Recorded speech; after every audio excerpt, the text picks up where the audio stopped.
Who wants to play red light, green light? Okay, it's a little early for Halloween. Welcome to DWIT 3D here on a fabulous Sunday night.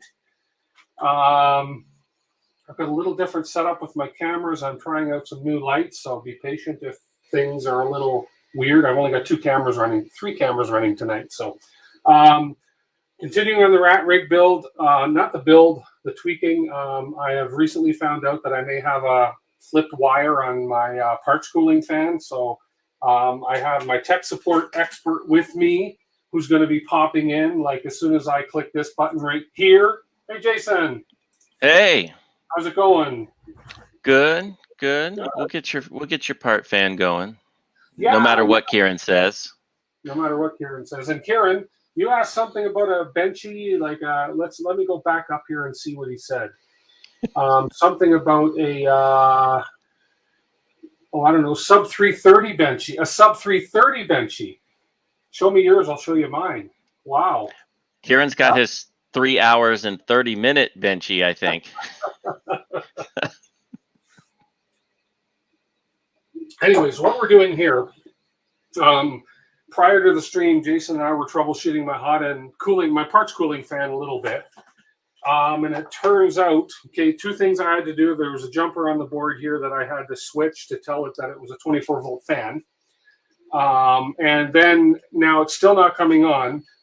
We know both ports work because we swapped ports, and the cooling fan works on both ports. So we're figuring it's probably the wires on the fan itself reverse the positive and negative. So what I'm going to do now is I'm going to just swap the positive and negative over and see if that makes a difference. But let me go ahead and say hi to who else in chat so far. I'm going to scroll up and see who's been on here. So we have Kieran, of course, and we have Kieran and Kieran and Kieran, and we have Matt German. Welcome, Mr. and Jeff Germain. Stephen Poole, SBC3D. We have Brendan Wilson. We have Jeff Hutchins. If I say your name twice, consider yourself lucky. Go buy a lottery ticket. I'm just whipping through these. And I think that's all that's spoken in chat so far. We have the apprentices here. Yes, let's get the show on the road. We are going to. We're going to push some plastic again as soon as I get this finished. We have Liam, Master Printer, on board. And we have, let's see. Who else we have? It was going so well. Oh, yeah. Till then. Jeff Hutchins, Mika, Steve, Slim Gig, hello, Jason Owens and Paul Cumber, Chris Black. I think I've mentioned everybody that's on here. 21 people watching now. Awesome. So I'm going to get at it. I'm going to get up here. Oh, this, by the way, this is really cool. It's one of those Squid Game masks. That I actually printed that. That's what's his name? Goo. He's the guy that makes all these foldable models.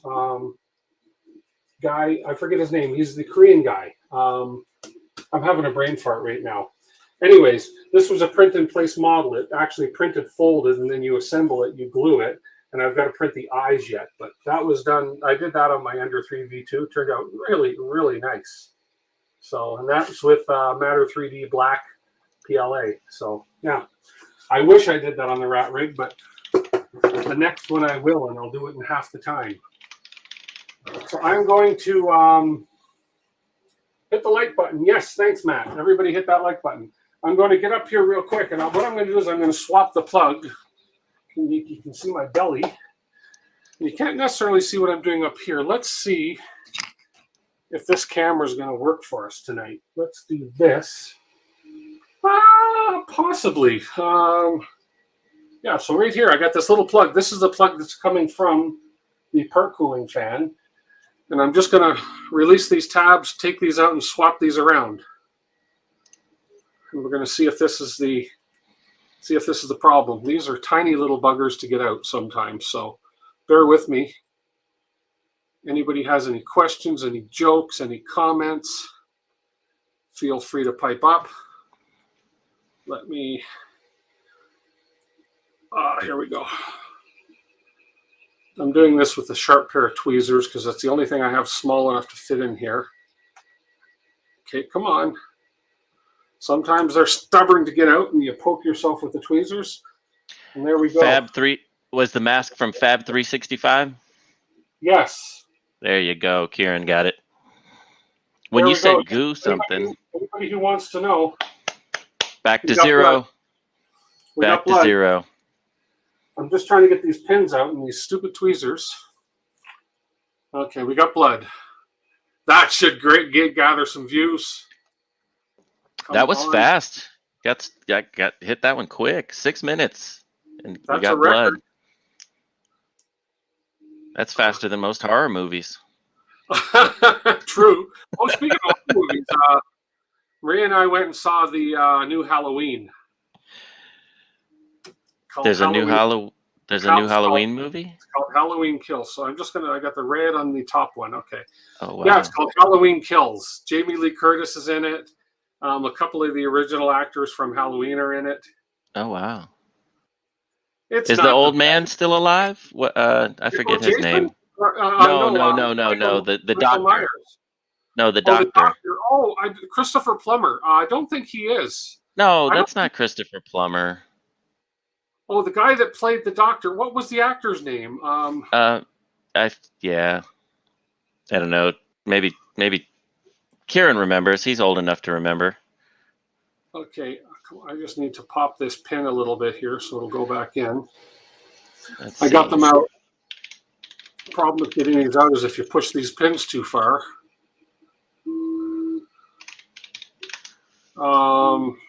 What was his name? I know I can picture him.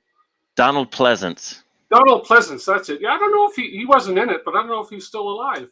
I'm Googling him now. Let's see. He died in 95. Oh, okay. So no, he wasn't in it. No. There we go. Okay, we got the pin swapped. If he was, that'd be really cool. Now, if these weren't, the worst case that'll happen here is it just won't work. Yeah, the fan just won't work. Yeah. Okay, we got those swapped. Let me power this up again and see what happens here when I put the power to that fan. Well, it's about time, Tripod. I've been hearing you're getting your electrical work done for months now. Dr. Loomis. Yes, Dr. Loomis. That was his name. Should cover the pew-pew. Okay, as soon as this boots up, so what I'm doing, I'll show you guys what I'm seeing. Let me do this. There we are. We're booted up. So now I'm going down here to fan control. I'm going to click layer fan. I'm going to crank that all the way up. And it sounds like it came on. It came on. Yay. Jason solves another mystery for me. Thank you. I never would have thought switching the wires. So obviously the fan is wired backwards. Well, you know, when you wire enough of them backwards, you tend to remember it. I went red to red and black to black, right? So, yeah. Okay. Well, now with that out of the way, perfect. Now what I just need to do is let's go back up here. I just have to clean this wire bundle up a little bit now. All right. So, bear with me. Let me grab some zip ties. And with that done up, I'll do another quick print from it with that same cube. And we should get much better results. And then if the cube works out, we'll try something bigger. Oh. You know, John, that just sounds like excuses. You just didn't look hard enough. If you only had 4 or 5 cancellations, I mean, you were at least, you only did half the legwork. That came out. Never mind. Yeah, never mind. Ouch. Well, I'm sure he's heard that before. Probably. That was funny. I didn't even mean to.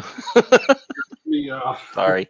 That was one of those ones where it was like, oops. That's bad. Oh, man. Let me just do that and then go back to here. There was also... So at least you have something to watch me do to see what I'm doing.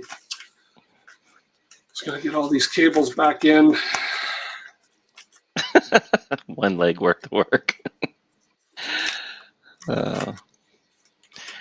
No, Astro Printer, I think that just means he works twice as hard as you do.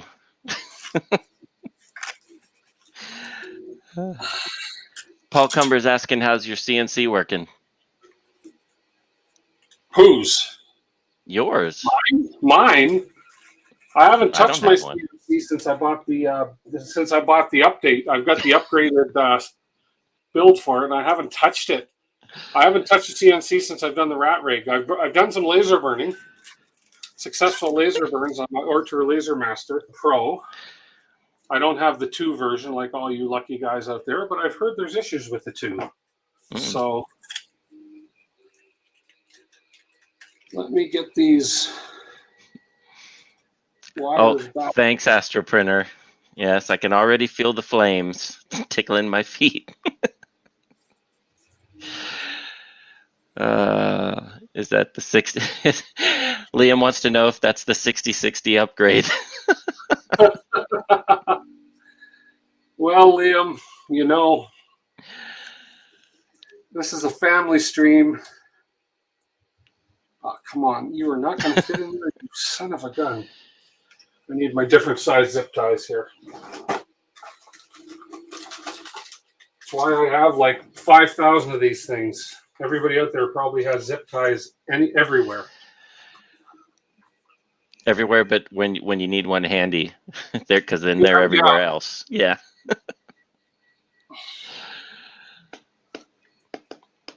Okay.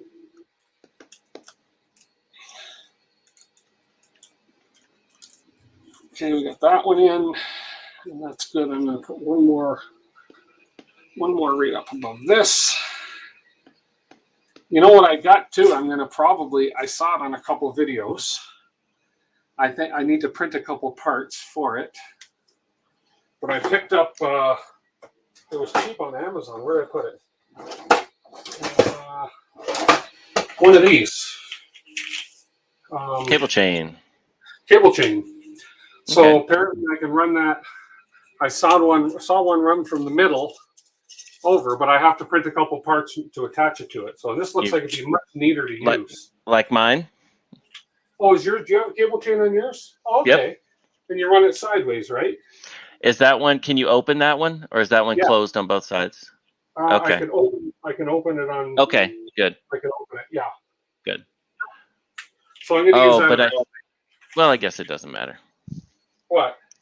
Just make sure it rotates the right way when you go to put it on. Oh, yes. Yeah.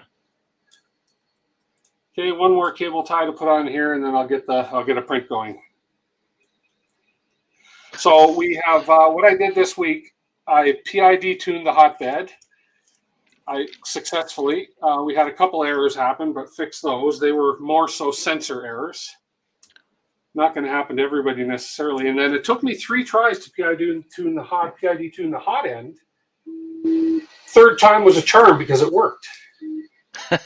What was it failing on? It was saying it was like the temperature was rising too fast or something. Oh, not right. The temperature rise was slower than expected. Yeah, actually, I say the heater zero appears to be overpowered. No, I'm getting that message constantly. Get that one. No, yeah, I think it was said it was rising slower than expected or something. Yeah. But that's what I get for not putting a 30 watt or 50 watt cartridge in there. Yeah, that's what ended up solving that for me, was going from I don't know if I had a 30 or 40 in there to start with, and then because that's just what I had at the time, I think. Right. And then throwing the 50 in took care of it. Okay. On both the DWIT printers, actually. So let's spin. Oh, look! See this little guy here? That's my prototype. And if I plug it in, this is I'm doing a thing for a little giveaway for my 1,000 subscriber stream. Plug it in. If I plug this in, I've got a rigged up. Look at that.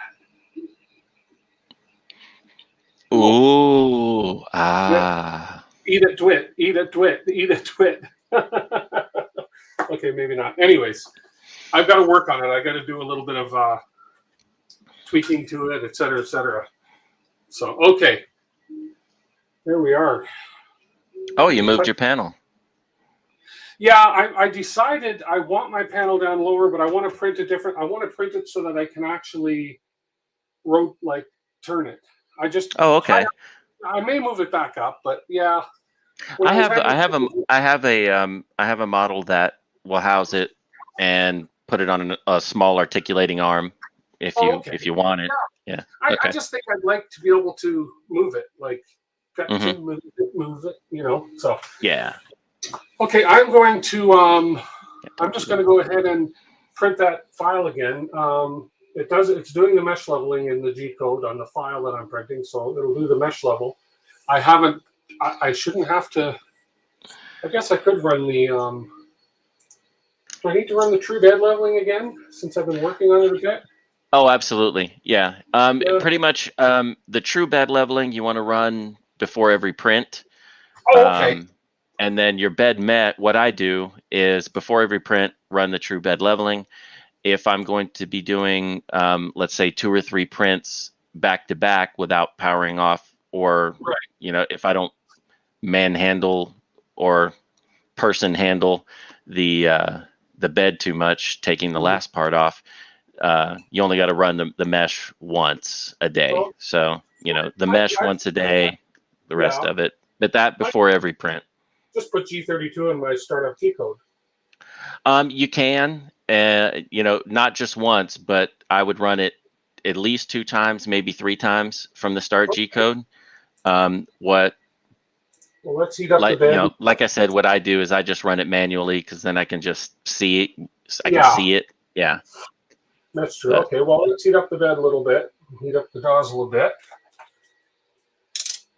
Put away my handy dandy. Boy, this comes in handy. Tools. Yes. Tools. That's one tool you need. I have another one that actually speaks the voltages out to you. I have no idea where I put it. Does it? Yeah. Will it speak where it's at to you? No, it won't. Okay, yeah, the temperatures rise pretty good. The bed's at 42 already. Liam requests you do not dance anymore. Okay. Since you requested it, Liam. I think it upsets him because he feels that you stole his dance. So. Does he have a dance? Apparently, it's that one. I think. Yep, that's Liam's dance. I picked up these new LED lights for my lighting, and I kind of like them because I can control color temperature. It looks more, I don't know what you would call it, more rich or something like candlelight, kind of that. Yeah. Yeah, I can turn them brighter, but as a matter of fact, I can control. It's kind of misleading. They say you can control it from your phone, but you can only control one light out of the 3. Okay, so let's have a look here. We are heated to 60 already, or no, 59 yet, and we're at 188. So I'm going to go ahead and run the true bed leveling. So let's get the camera up here. You guys can kind of see in the camera what's going on here. It's going to probe the 3 points, the 3 Z-rod points, and it's much quieter to lube my rods. Oh, it's always good to lube your rods. Yes. Yeah. Remember too, it's a very large bed, so outside of printing something small in the center or doing things like this, if you're going to start a large print, let it heat soak for at least 5 minutes before you start doing it, because that's going to allow it to expand and settle down a little bit. Jason, we have we're at 0.449, 0.205, and 0.383. So we'll run it again till we get that down to 0.02.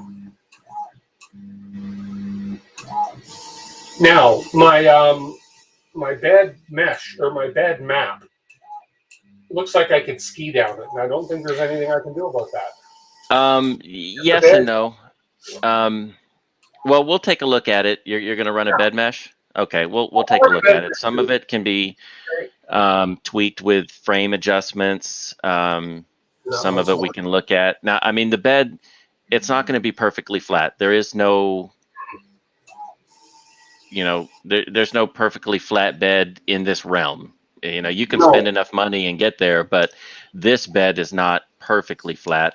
But that's what bed mesh compensation is for. And you have to also consider too, the measurement scale. So if it looks, like a taco, but it's 0.005 is the scale, that's super small, so it's, That's not bad.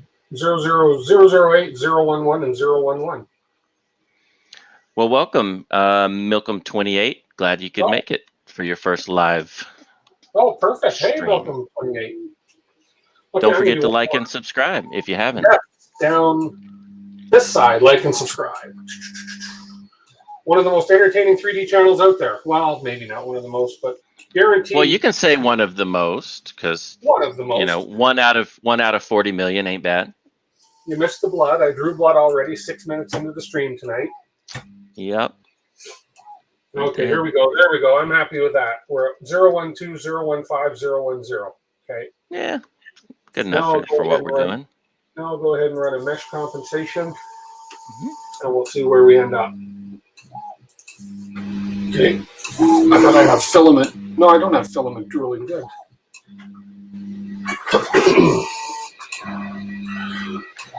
Yeah, and you can do all that with your bed at 60 and your hot end at like 150. Yeah. And it'll be fine. And that way it won't drool. So I put out this little survey last week, and it said, my RatRig build series has come to a conclusion. What do you like to see next? I had 32 votes. 75% of those voters want to see more RatRig tweaking and printing. So, the apprentice who's online right now said it really good. He said, I, for one, would like to see the RatRig make a print and see how nice it turns out. I keep hearing these printers are awesome, but no one has printed or showed anything. I think lots of RatRig prints that have turned out really well, but yeah.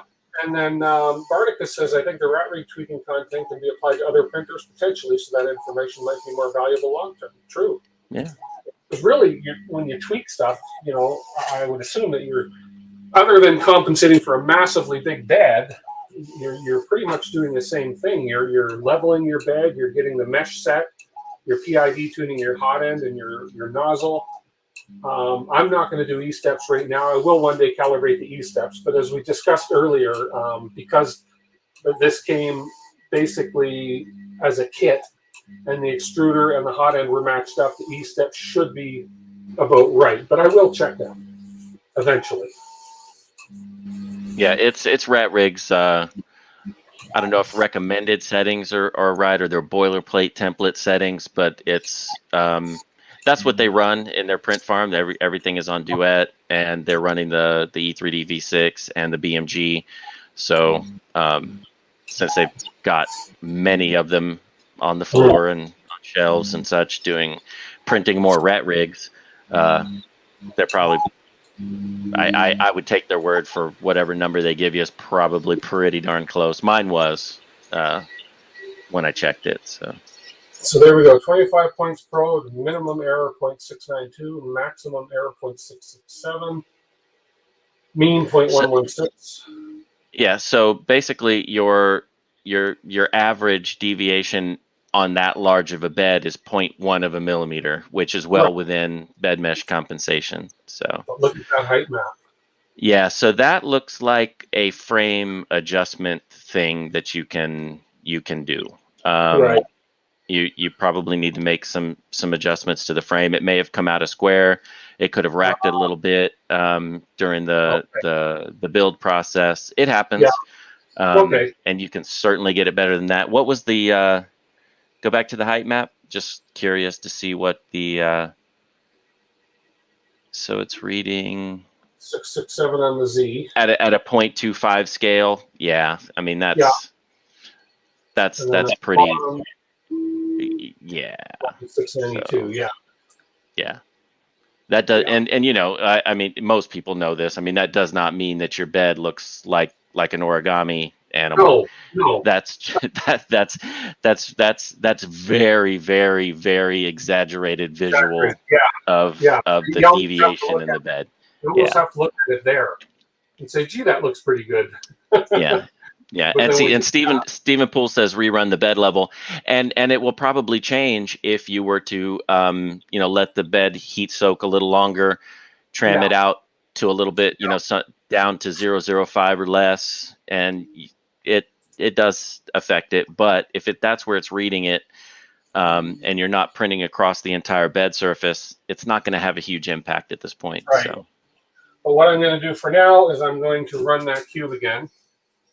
With the parts cooling fan working, it should be a good print. I know I have to lower my Z a little bit when I go. So as soon as it starts, I've got to lower it. Actually, I can start it now. So Dougal asks, how would you rate difficulty setting up versus Clipper? I'm going to assume he means setting up DWIT versus Clipper. Have you set up both? I've never set up Clipper. So for me, this is DWIT I've set up, right? So yes. For me, or this RepRap firmware. RepRap. How I used to go in and adjust G code was going in through what's the software you go into, you adjust it, then you've got to compile it, and then you've got to upload it to your printer. Visual Code. Yeah. Visual Code. There's the other one, the older one, the I forget the name of it now. The IO platform thing. Yes, the IO platform. The old one. Yeah, this is much easier in my opinion. Doing this, because this basically you adjust your G code, you hit save, reboot your board, and you're done. There's no compiling, there's no uploading. It's like that. I don't have to hook up my laptop. I don't have to then all that. So this is hooked up through my RatRig wirelessly. So it's working phenomenal, and I like this. Now I've heard Clipper is easier because you don't necessarily deal with all the M and G's. I don't know. I don't know Clipper. So. It's very similar, but like anything else, has its differences. And I think that the main differences to me anyway, and I see people say this as well, is in Clipper, where you've got one printer configuration file where everything goes in, and then you've got some back-end stuff.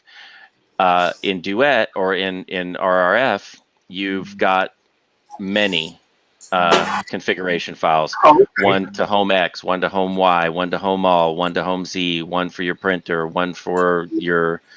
There's just several different places that you've got to go to set things up. And the second part of that is where Clipper can be done a little more, I want to say plain language, and DWIT does, like Tim had said, it uses more of the G code commands in the setup. But whichever one you do, I think they're, in terms of overall difficulty, once you do them enough, they're not difficult. Unlike Marlin, neither one of them have to be recompiled, which is very nice. So you can make those changes, not necessarily on the fly, but you can make them change and make the changes with just a reset, and they apply. So it's one of the you pick your flavor and go with it.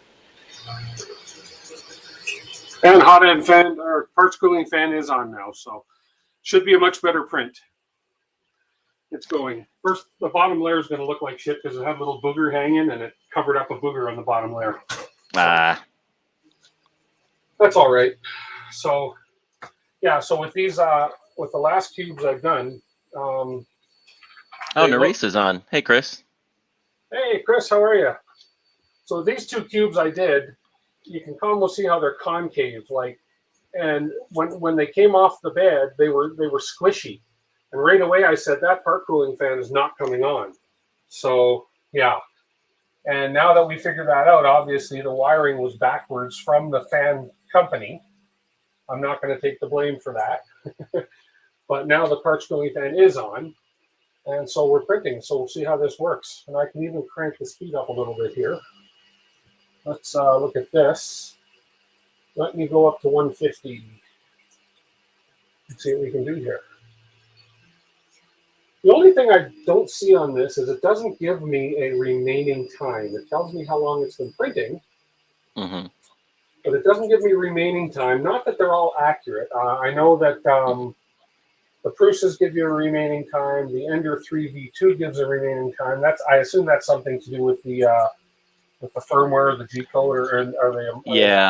Yeah. So I think it's the M72 or whatever the G code is for it, but RepRap doesn't support that, where Marlin does. And Clipper has something that will kind of give you that as well. What RepRap really does is give you the percentage of completion. Right. I think that there is some plug-in workaround thing that can give you something similar. I never looked too much into it because, I mean, I'll just look at the progress bar, I guess, and see, it's halfway done. It's not a big deal by any stretch of the imagination at all. No. But I think it is something that they're adding in eventually, maybe in 3.4 next year when it drops. Skynet. Fully. If you and you could do the math, really. I could say, okay, it's been going, where's my times on here? Let me see. Status. My dashboard. Where am I going to find my running time? Down here. Current layer, 9 seconds. Last layer. So job duration, 6 minutes.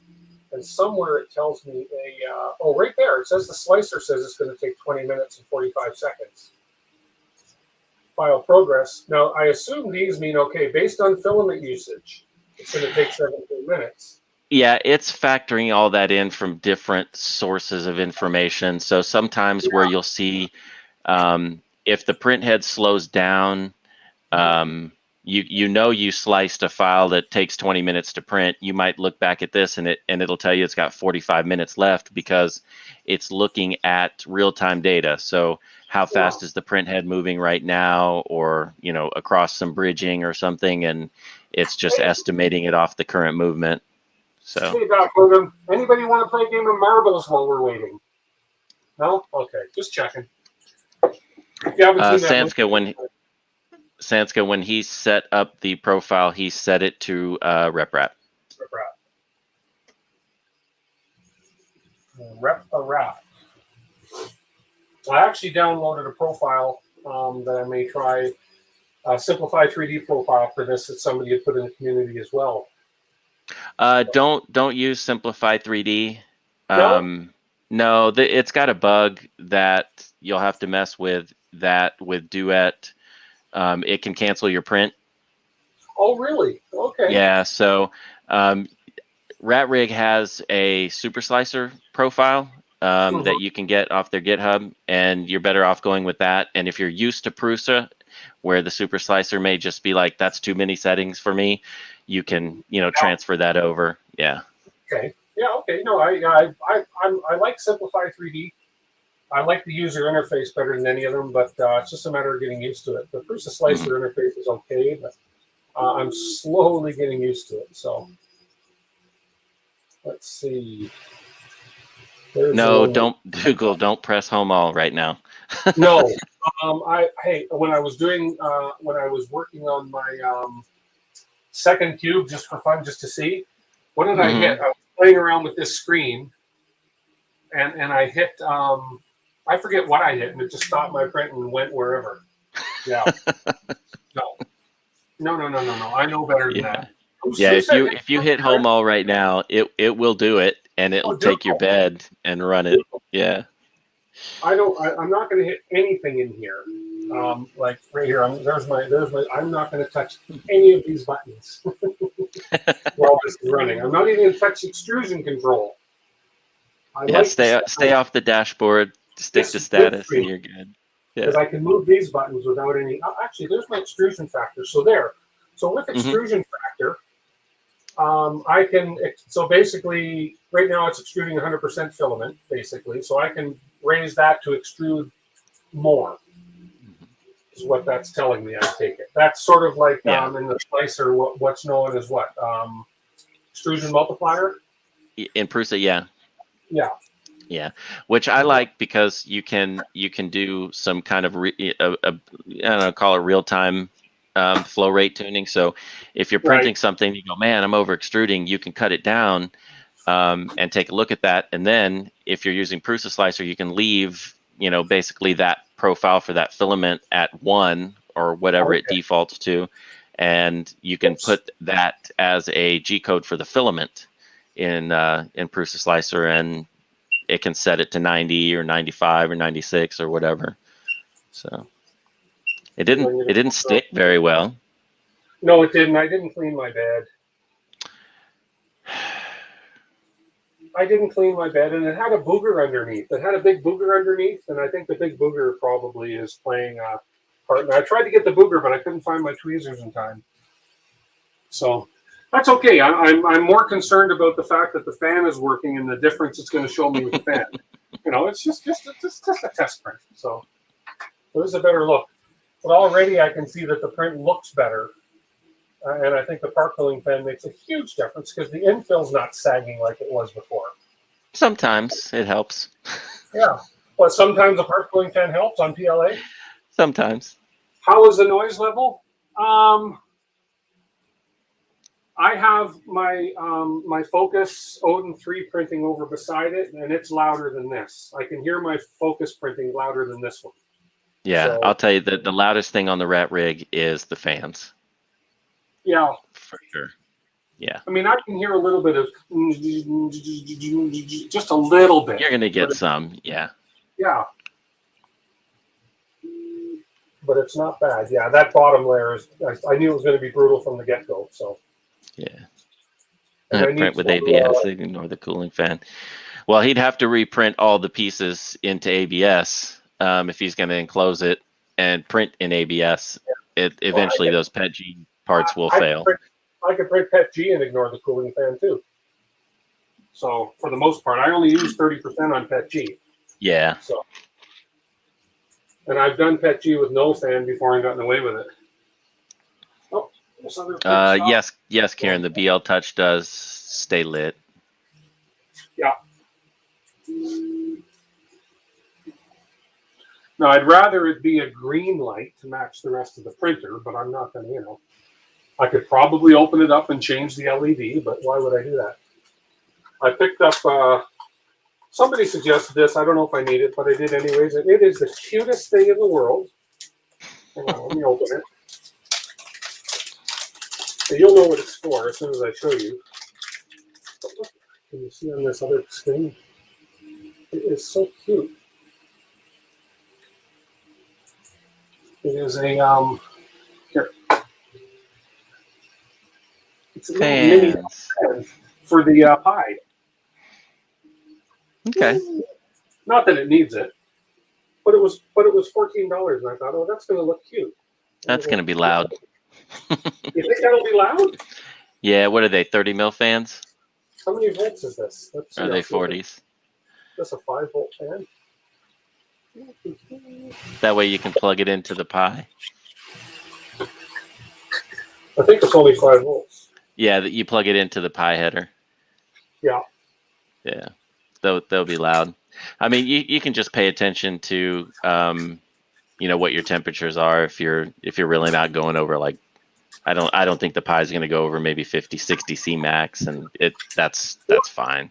What is my Pi taking care of right now? This is me not knowing a lot. So the Pi is processing the data going to the. Yeah, the Raspberry Pi is running everything. It's doing the calculations. It's reading all the G code. It's processing that, and your DWIT board is basically handling the functions of sending the movement commands, basically, and the power to the stepper motors and things like that. So you're getting faster processing off of the Raspberry Pi than you would off of the main board. So. And Chris says, yeah, you can. They spin like turbines, usually they can volt them down and slow and quiet them down. Yeah. Yeah. I think the Pi only powers on 5 volts if I read correctly. So, but let me just feel it.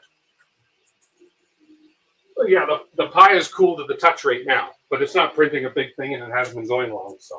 Right. Yeah, I usually don't see any of mine go. I mean, if they go past 55C, it's rare, and that's usually if I'm when I was just printing at 350, 400 millimeters a second, just to see what it would do, and it'll print. It doesn't print great that fast, but it prints. Yeah. Let's just for fun, because I want to. I'm going to put the temperature to 220, and we're going to go 200%. Ha! Speed it up a little. I'll be surprised if that sticks on the bed, if that doesn't come off the bed before it's finished. Because that looks, on that one side, it looks way up there. You can see underneath.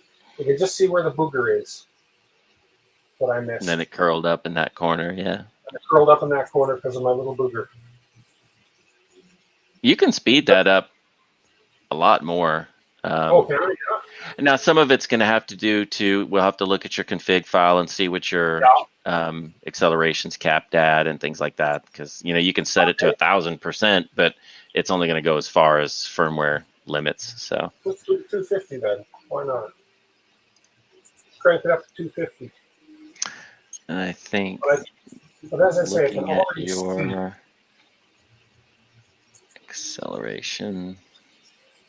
The only glow from the printer should be RGB. Anything else indicates fire. Well, because that's how John lights up his printers. He doesn't need LEDs.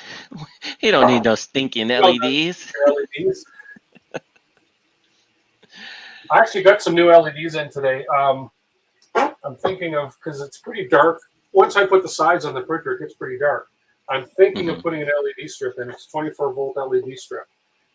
And nice. I put an inline switch in it and power it off the power supply. Yeah. LEDs are so cheap these days. LEDs you can control your print came off the bed. Oh, that's what I figured it would. I said it would. So you can control the LED pixels, the pixel lights, whatever they're called, through DWIT now too. So, well, let's have a look at what did print real quick, and then I'll. Yeah, so what did print did turn out better. It's really hard to judge from this. Let me get my camera down here. I don't want to dizzy people. There we go. I think I'll just do something bigger. Because, yeah, we've got that. There's the Y. There's a little bit of ghosting happening. Yeah, you can really see it right there. Ringing, I think that's called. Yeah. We can do some pressure advanced tuning. There's no input shaper for it yet. So bottom is crap because you can see the big booger right there. Yeah. Fell off of it. It looks like you were a little far away. Yeah, I was. Yeah.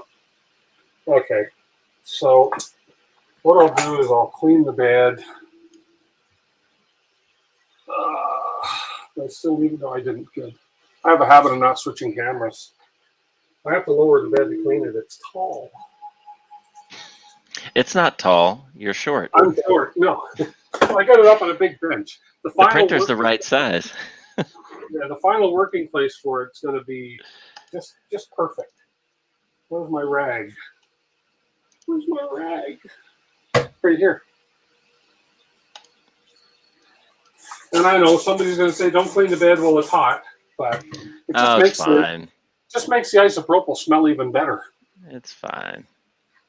I should not need any bed adhesion on this thing. What do you use to clean the bed of the RatRig? IPA is fine. IPA. This is 99% isopropyl alcohol. And when it's warm, don't sniff it too much when it's warm because, believe me, it waters your eyes. Not that I go around sniffing it all the time, but... it's your story. Okay. Tell it how you want to. Your story, yes.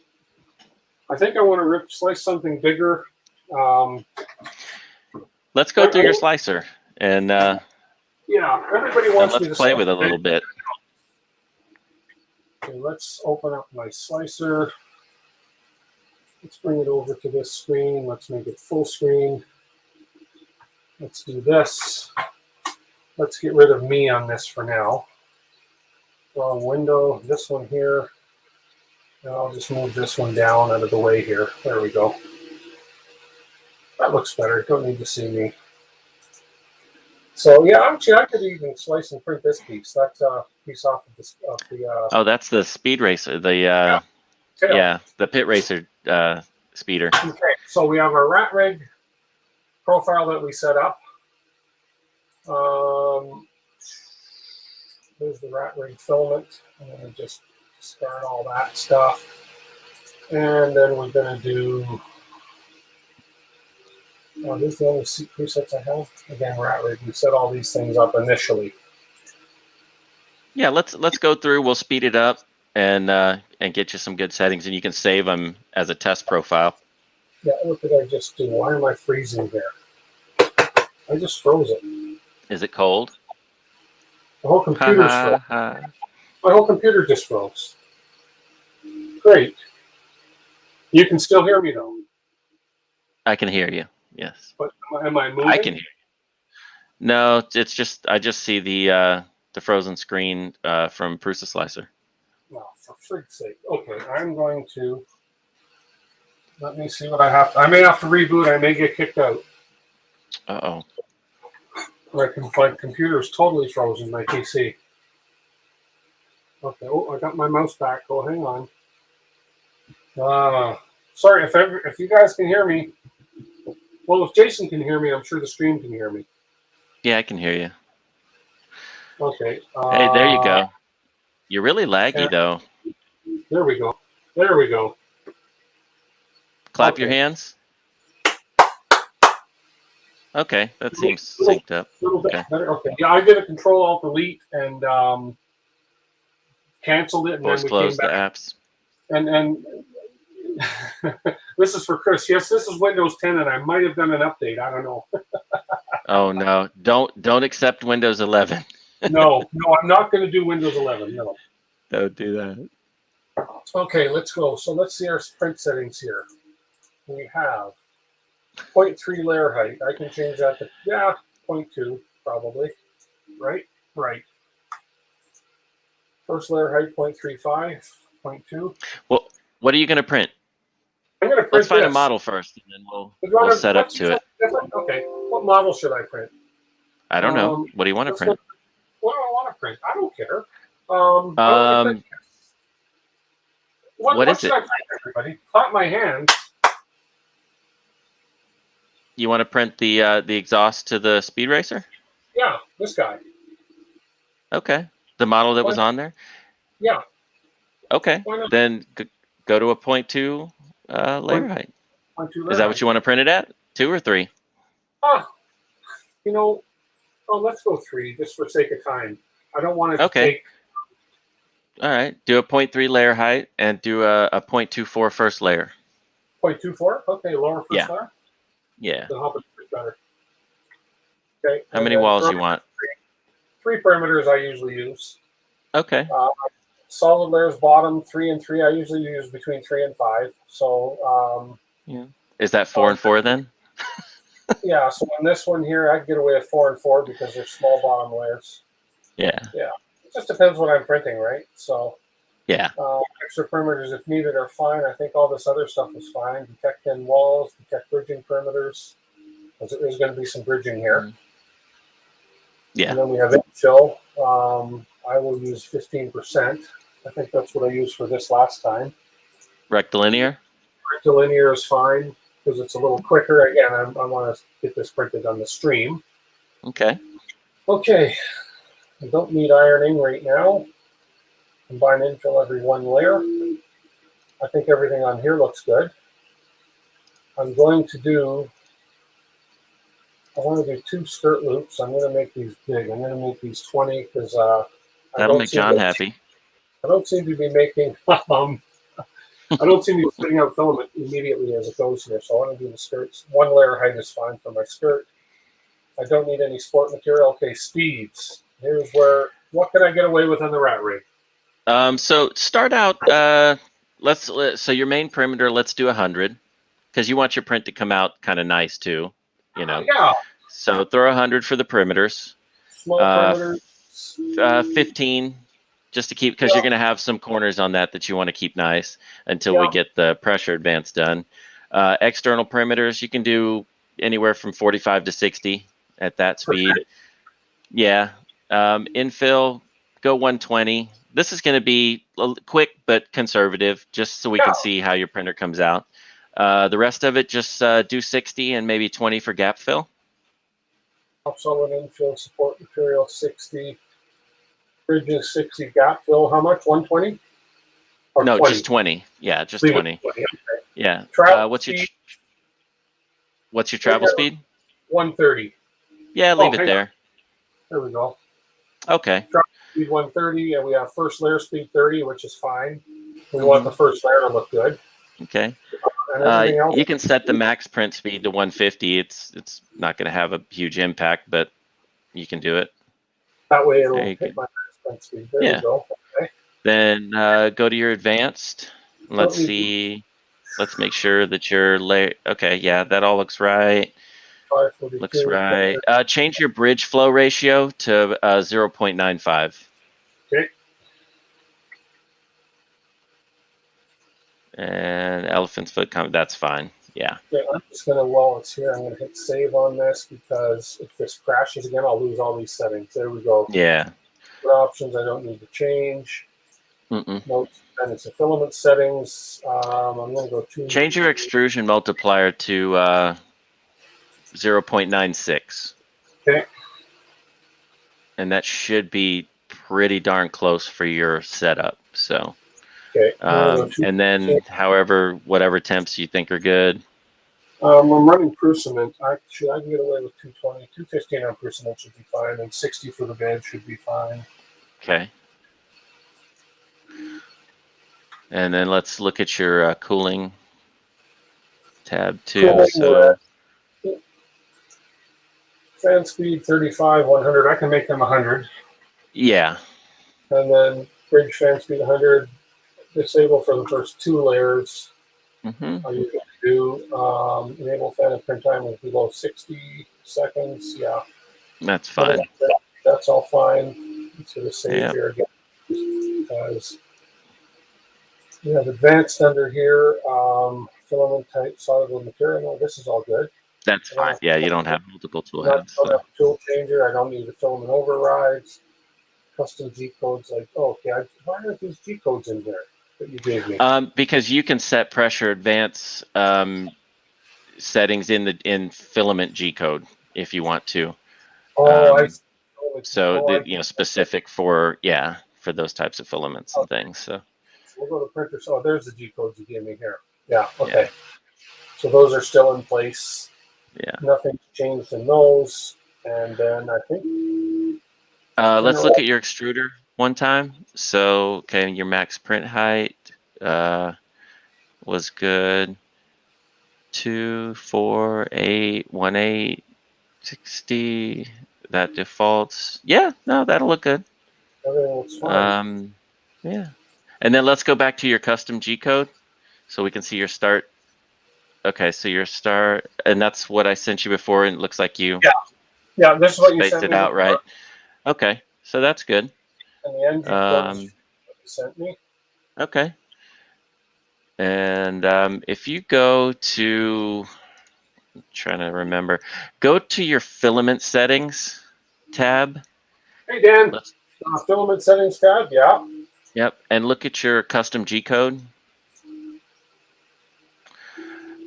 In there, in the start G code, make a second line and type M572 space D0 space S0.07. Okay. And that'll give you a little something. And what does that do? Is that the pressure? That's a little bit of pressure advance. Okay. And it's fine. Now, basically, that's going to help keep the filament flow up with the speed of the printer. It's going to help you in the corners, yeah. Okay. Yeah. Okay. Yeah. It's not a heavy amount, so. Okay. And if you notice that your corners are a little rounded or, a little too sharp, you can play with that a little bit too. So that way you don't have to go in and set it into your configuration. Let's see what our slice looks like. Do you need a brim with that one? I think I remember using a brim on that one. Did you? I don't think I did. I don't know. Flip it. Look at the bottom. It's got the two surfaces there. But they're pretty thin. Well, whatever. I'll try it without a brim. What the heck? Let's see. 4-hour print. Wow. That's long. Okay, well, I don't want everybody to wait 4 hours.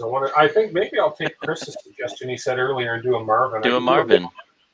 Yeah. Okay, let me open up Thingiverse.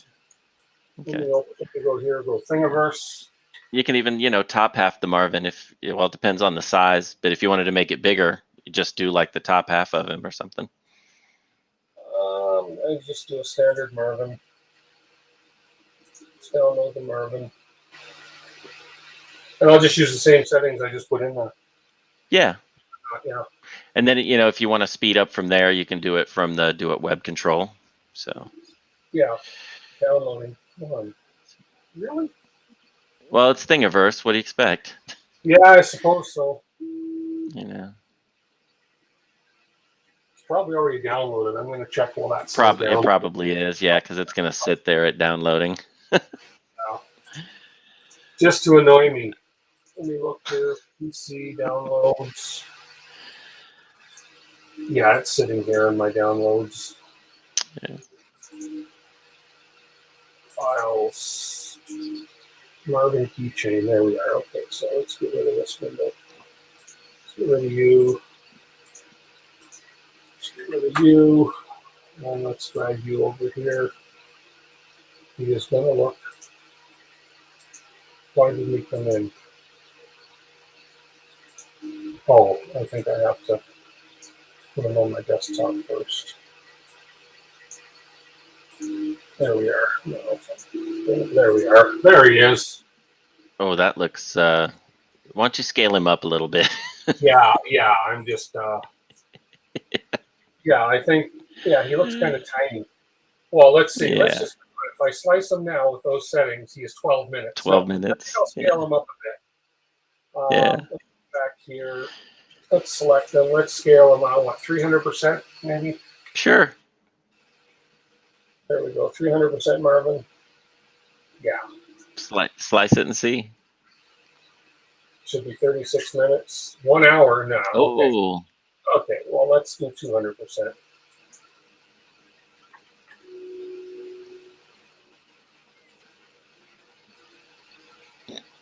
42 minutes. I can live with that. What are we at? 7 o'clock? Yeah, I can deal with 42 minutes. Yes. Yeah. Yeah, that's good. So everything should be fine on him. Let's just see. Yep, he should. I don't need a brim on him. Okay. Nah. So I'm going to hit this G, and it's going to go straight into my software. Yep. Minimize that, and then under jobs. Hit refresh. Yeah. Refresh. Why didn't you go? Okay, where are you? Did you save it or cancel it when you did that? Oh, encountered an error. Could not resolve the host DWIT 3.local. So let's go to your printer settings tab. And click that little right there. Hit test.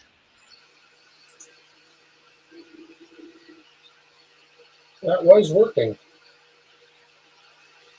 It sure was. Well, why don't I put the IP address in instead? You can do that.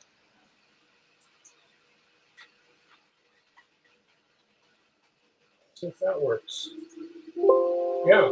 There you go. Okay. And then you can just go back and Yeah, there we go. Yeah, so for some Uh, reason that dot local thing's not working. Now if I refresh yeah. here, there it is. Wow. Okay. There we go. So you're gonna have to drop your Z offset a little bit. So as soon as it gets started, just drop the nozzle down a hair, a good hair. Yeah, I'm at set of 0.02.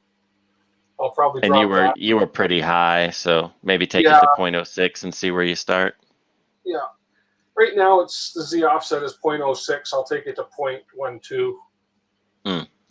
Oh, I thought you were saying you were at 0.02. Gotcha. No, I'm at 0.06 right now. Gotcha. According to the console. Yeah. So Chris, if you're still on, we're printing your Marvin. And you can do it from the DWIT web control too. Once you get started printing from your status screen, there's a baby stepping widget Right here. right there, and you can drop that down too. Now that moves it by 0.05, right? Yeah. So if you go to the machine specific tab, and right there you can change where it says machine specific on the left, where it says 0.05, you can change that, and that's how much you can change it if you want to in web control. So if you like to move it by 2, or if you like to move it by 0.01 or whatever, that's the what it'll give you. Oh, okay. Yep.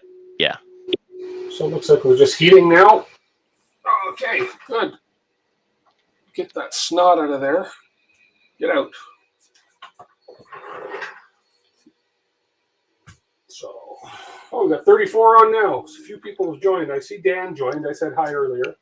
Mm-hmm. And Dan said earlier, oh no, Thingiverse. Yeah, no kidding. It's probably still saying downloading if I hadn't closed it. Yeah, I think it just sits there. Yeah. It just says downloading. It never tells you like it's done. IP address would be good, or yeah, the IP address worked like that. Okay, here we go. Okay, let me lower this now then to 1.12. Okay, let me get the camera up here for you guys. Rip Thingiverse. Yeah, it's been ripped for a while. Okay, let me see what that layer looks like now. That's a nice document camera stand. Make that yourself? I did. Yeah, that layer looks better. Yeah. Looks much better. Yeah. Okay. You like that document camera stand? This one? Oh yeah. I'm selling them $49.95 a piece, not including shipping. But they come flat and you have to assemble it yourself. Is that deluxe with an E? Yes. Yeah. Layer chart. Interesting. 2 minutes and 0. Oh, I see. So it's got, I'm just looking at this real quick. I'm looking at this layer graph. So that's going to tell me the timing for each layer. So by the time that's done, it should be an interesting looking graph. Actually, Kenneth, he printed on his last stream, if you missed that one, last week. Yeah. Last week was your first print, right? Yeah, last week was my first print, and it was these really high quality. The squishy cubes. Squishy check cubes, which were, turns out the parts cooling fan was not working, but it's working now. Oh, I like that, that skirt's much better looking than it was before. So I think your pressure advance has made a big difference right there. There we go, Marvin's feet.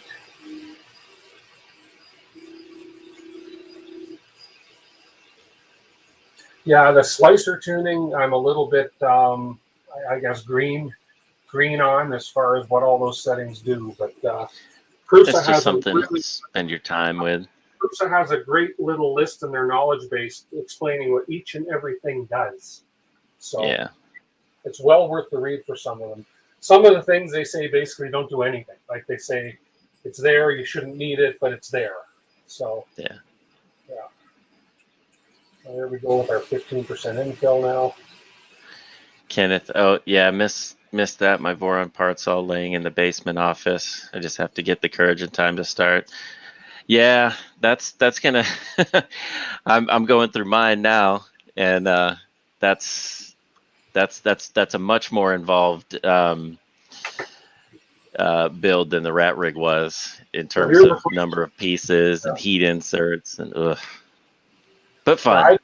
And as Trevor here, I don't have a Voron. I've not built one. Jason's built a Voron. Building. Yeah. Building. So, yeah. So he's saying, would you all recommend getting a Voron as a second printer? I think the RatRig is too advanced. They're both, the Voron and RatRig are pretty advanced.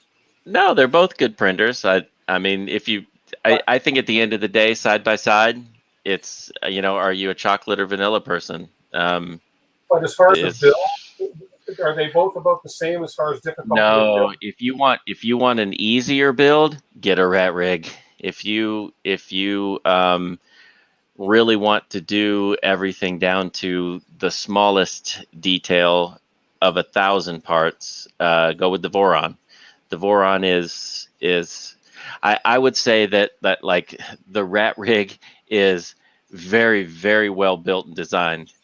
And then for the Voron, it's exceptionally overbuilt and well designed. So it's just, or over engineered, I should say. So it's one or the other. Well, and the reason I chose RatRig is because they sent me a full kit. I didn't have to source anything myself. They sent everything. 99% of what I need, they sent. I had to get, actually, I didn't need to get an SSR. They sent it. I had to get a couple things, the Raspberry Pi, because I wanted to add that on, and a few other little things. But other than that, they sent everything. Voron, I know that you'll get the basic kit with the files for the parts or the printed parts, and you source out your extrusions, you sort out your hot plate, you sort out your hot end, everything. So I like the simplicity of, because this is my first major build, I like that I got everything and I didn't have to go shopping around and not knowing what I was getting. Something's wiggling off one of the feet. Is that just where it's trying to do the butt? Yeah, it's doing the bridge, the butt for the bridge there. Okay. Yeah, it looks like it. It's not sagging. Yeah. Yeah, let me get up and have a closer look at it. But no, we're not sagging. We're doing good. Okay. Yeah, no, it's going good. So Google says there's a pressure advance, no input shift. What additional tuning being planned? I think right now it's just slicer tuning and if I'm determining whether I have to tighten the belts or. But I think my belts are fine. If you're not missing steps and layer shifting, then your belts are probably fine. But you'll know that through printing. So you got to really get it tuned in well. You just need to put hours, time on a printer. Otherwise, you can guess all you want. The proof is in the prints. Yeah. There was a fair bit of troubleshooting. Like, for instance, I couldn't get my hot end fan, my parts cooling fan going. Turned out that the wires coming out of the fan, the red and black, were reversed. So we just switched it on the plug and it was working. That was after almost shorting out my board, which I did off screen. So. You're not supposed to bring that up. That's okay. I mean, I believe in full transparency here. If you're ever checking the voltage of a plug, make sure that you're very careful when you touch the probe that you don't touch both. So. Let's see. I'm going to stay away from the end next, Kenneth. Sarah, the best way for you to check the approximate cost is, because there's two ways to do the RatRig. You can go with a basic, their standard configuration, where they've just said, hey, this is the basic kit where that we say all these parts go together and work. And you can check that right on their website, and the exact cost. And it depends on the size of the printer. So the larger, the more expensive. And the other way is to, pick the parts out yourself, and then you can kind of figure that in. But if you're looking in terms of US dollars, it's probably over 1,000, this one, or over. Yeah. So this one with the 500 by 500 configuration, with shipping, with everything, import fees, everything, cost me around the $2,000 Canadian mark. So, which, considering I have another printer over there that costs a lot more than this, I think this is going to be a better printer overall. So, and for the volume, for the size, I think it's a great deal. Trevor, when you say the cost of the most pimped out RatRig, that's subjective. So what's your idea of pimped out? I don't know. Because there's, they don't sell everything under the sun either. So you may have to self-source other parts if that's what you want. Even though it may support it, they may not sell that thing that you want on it. So that's that. I mean, you could easily add a huge chunk of money to it if you wanted to, and get, a third-party bed and high voltage motors, and you can start looking at machining all the 3D printed parts out of aluminum, and you can just go on and on and on. So it's, yeah. Does LDO have a Voron kit? They do, but I don't think they've got them all. I think they do the V0, right? The same way that Printed Solid does, but not sure what other kits they have. I have no idea what Annex is, so I can't answer that question. Spill the tea on NX. I want some gossip. Oh, see, I don't keep up with all that. I just like to print, so I just use the printers. Yeah. Yeah, they can cost a lot to enclose this thing if you buy their enclosure kit, but depends what you want to do. I don't plan to enclose it, so I don't need to. And it's all open source too, so you don't necessarily have to get their kit. You can, you can do it probably less expensive if you can source extrusion locally. It's not that much of it, and if you can source, acrylic, and it's going to depend on what temperatures you're printing, because if you need polycarbonate, that's going to be more expensive than acrylic. If you want, some exotic other material, who knows what your region pricing is. Yeah. So you can speed it up, Tim, if you want to. You want to speed it up? It's all about speed. And just so you know, I didn't buy this printer for speed. I bought it for volume and quality. But you know what? Let's go. But you can get both out of it, which is nice. I am 250. Let's crank it up to 300. Let's crank it up to 350. How about that? Okay. Yeah. Let's see what it look like. Now, I don't know if it's affecting it or not, but the thing is, the fact that it's sitting on a Lazy Susan right now, the printer vibrates a lot. Well, if your frame is solid, the fact that the whole thing moves a little bit shouldn't impact it greatly. Because it is moving a fair bit, but it will. Its final home is going to be on a solid surface with a locking Lazy Susan, which will lock relatively tight, so there's no movement. So there we are. We cranked it up to 350.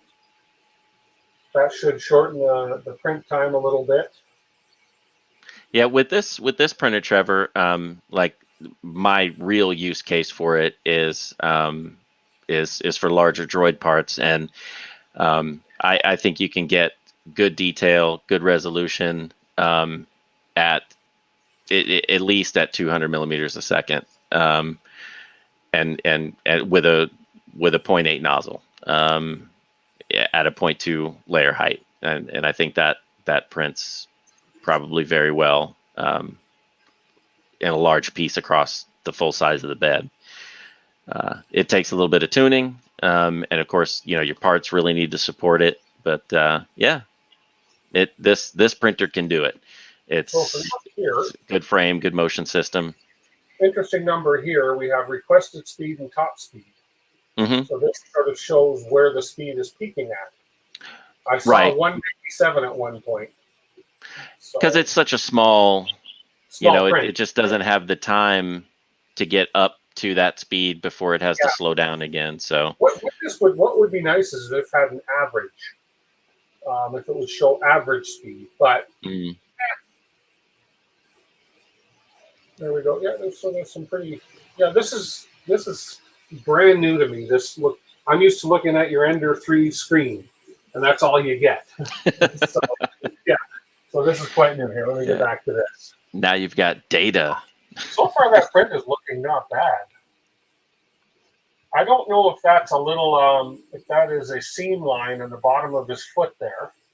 See how you can Look see in the it there? slicer. Let's see. Yeah, okay. Let me look and see if that's a seam line. No. Can you see your retractions, or do you have to turn them on? Let's see. Feature type. Let's look at features. Height, width, speed, fan, tool. I think it's in the show. The one to the right of that.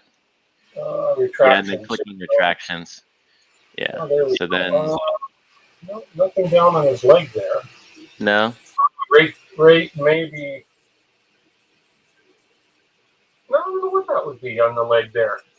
See if is seam one of the options? I don't remember. Shells. Pause prints, G code, shells. No. Yeah, no. It's usually the. Yeah. Yeah, I'm guessing it's just a seam. Okay, no big deal. Which that you can tune out. You know, the pressure advance just may be a little aggressive for for your setup, but it was. So far, those layers look nice and smooth. So far, what do you think? I think if I were to take a vote and say, should I crank it up a bit more, people would say yes. So they're asking. Somebody's at Z Webbos is asking, what acceleration are you running? Acceleration. What are you speaking, like what speed am I at, over and above my slicer speed? Right now I'm running at 400%. So okay, so that's his percentage multiplier off of what he set the thing to. His acceleration off the base profile is set to 3,000.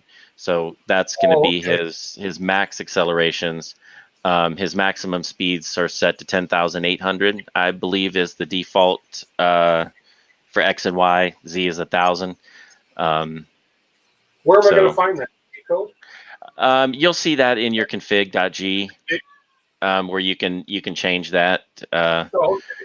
You can bump it up. Like when I was fooling around with DWIT, I think I had mine set up to around 30,000, and I was getting like driver overheat and driver panic. Okay. Yeah, it was just going nuts. And then I was like, why am I doing this? This isn't what I wanted it for, and I certainly don't want a 500 millimeter bed to print a 2-minute benchy or something, because I really don't care. Yeah, so I had to stop, and then I just started playing with more stuff, and I had to settle down. Right in here, I think, is where they are. Matt wants to know if you have a giveaway today, probably because he wins everything, or or he wants to jump over to Loyal Moses' stream. Is Loyal streaming? I think he was streaming today. Yeah, no, I don't have a giveaway tonight. No, but no, you're on, Matt. I'm not giving anything away when you're on. Are you crazy? That's right. Nobody else can win. Nobody else can win. It's like you come on and everybody's like, eh! But Loyal's on Twitch right now. Okay, cool. Or was okay. Kenneth saying, giving away the RatRig. Yeah, we're giving away a RatRig. Just go to their website and put in your order, and as soon as it shows up, you're a winner. Put in your credit card number and guarantee. Exactly. Who was it earlier that said they ordered the RatRig? They've been waiting 3 weeks and they're impatient. Oh yeah, no, I know that feeling. Yeah, and I think Porthos said he just got his in. I think. Okay. Or either he just got it in or just started building it. Yeah. I think mine was 12 weeks by the time I got it. So give away this RatRig, Kenneth Sang says. Are you crazy? I just finished building. Hi, David. Get your own. Get your own. Man, you would just gasp at my wire management. So now you don't want this one. Yeah, right.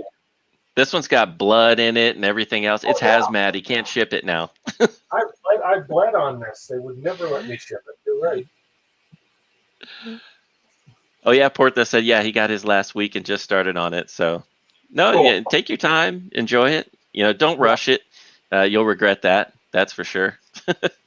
I know that Lightspeed got his wiring all done. Oh, okay. But- Yeah, I've been missing a lot of people's stuff lately.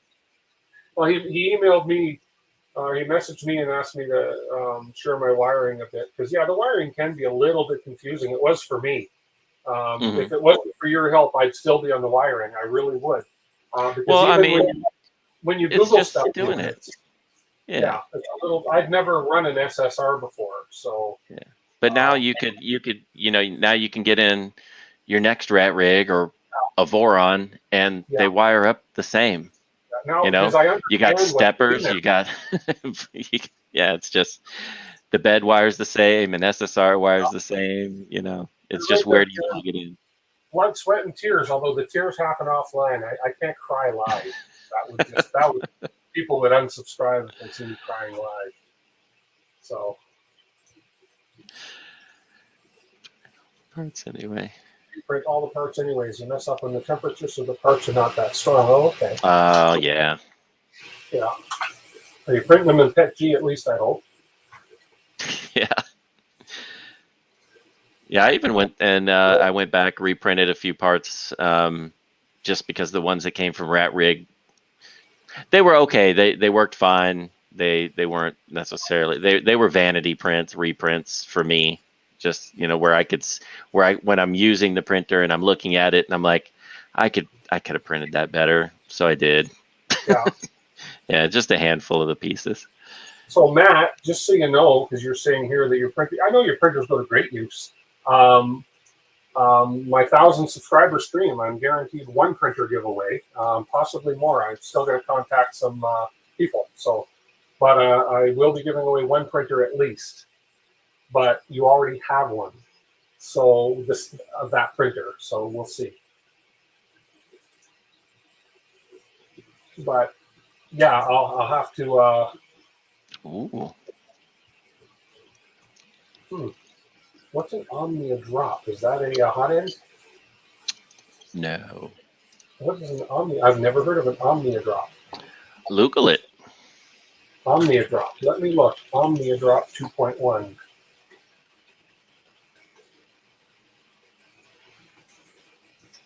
Oh, it's a stepper motor. Oh, okay. Oh, okay. Oh. Okay. More torque, 90 grams more in weight. Okay. That's a sexy looking stepper motor, if I'm allowed to call a stepper motor sexy. Nice. Let's see. Okay, here. If only next time I give it to you and you only have one printer. You have to use it if I win. Deal? Hey, Karen, I'd say yes to this. 1,000.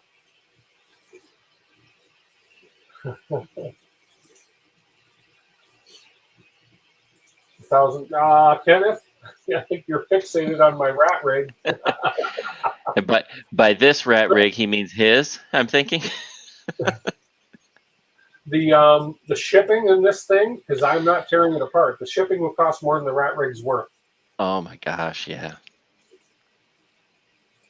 You just got five of those stepper motors. Okay, cool. Nice. How long ago did I order the RatRig?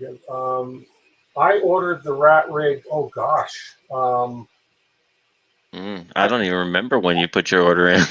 I'll tell you. I still have the confirmation email of the order. I'll look it up and tell you. Was it around June? Yeah, I'm thinking. Oh, I'm thinking earlier than that. Oh, was it? Okay. Let me see. DWIT 3D. I have a RatRig folder in my email because I've had emails come back and forth from them. So let's see. Receipts. TME, place of the Matter 3D, place of Digimakers. $118 for a PO, but that's just ridiculous for them to do. Nariso's saying that he's given up his PO box because they're doubling the price. And that's ridiculous. That's really ridiculous. Yeah, I'd be like, you can have it back too. Wow. Yeah. Then they can put no mail in it and get no money for it. That's fine. There's G-code preview built in as well. Kieran says to Matt, I would say yes, but the freight would blow your new house fund out the window. Yeah. I know people have been, asking about, hey, would RatRig assemble them, and send them ship them assembled. And I'm like, I don't know. I mean, just consider, it's about a 3-month backlog right now. Yeah. Ish. Imagine if they had to assemble half of them. That would, oh my gosh, you'd be waiting 6 months. Yeah. Oh, and the shipping of an assembled one? Forget it. Well, I mean, it's going to weigh the same. It's going to have all the same number of parts and pieces. The box will be bigger. But the size is going to be, and you're paying for that space. Yeah. And are you going to get it, and will it be square, or are you going to have to, because you know how they do shipping. Oh my gosh, yeah. They would have to pad that thing so much in order. Oh yeah, they would have to get custom foam pads and stuff, and plus that's a whole process too. I mean, you got to have jigs made to produce them at a reasonable pace, make them all the same and fit, and then that's just, I don't know. Whew.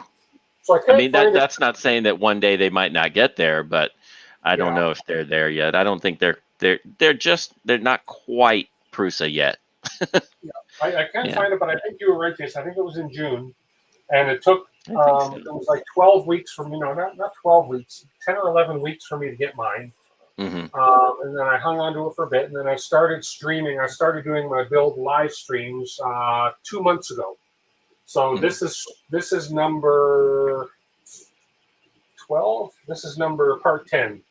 So this is 10 streams. But if you're not streaming live doing your build, I would hinder to guess me with a little bit of help could do the build in 2 or 3 days. I think. Yeah. If you wanted to, but streaming, of course, it's taken me 10 weeks so far. Well, 10 weeks to get to this point. Yeah, you could easily assemble this faster than you can do a Voron, for sure. Well, like a Voron 2, or 2.4, you could easily assemble it a lot quicker. Where I think that's like a 24 hours, they say, total build time, and this would probably be in the neighborhood of 15 to 18, depending on your pace. So we just upped the speed 51%. Okay. 450. Just because. Let's see, David Wilson. So I know RatRig was talking about getting a US-based warehouse shipping partner where they would be able to stock their standard configurations.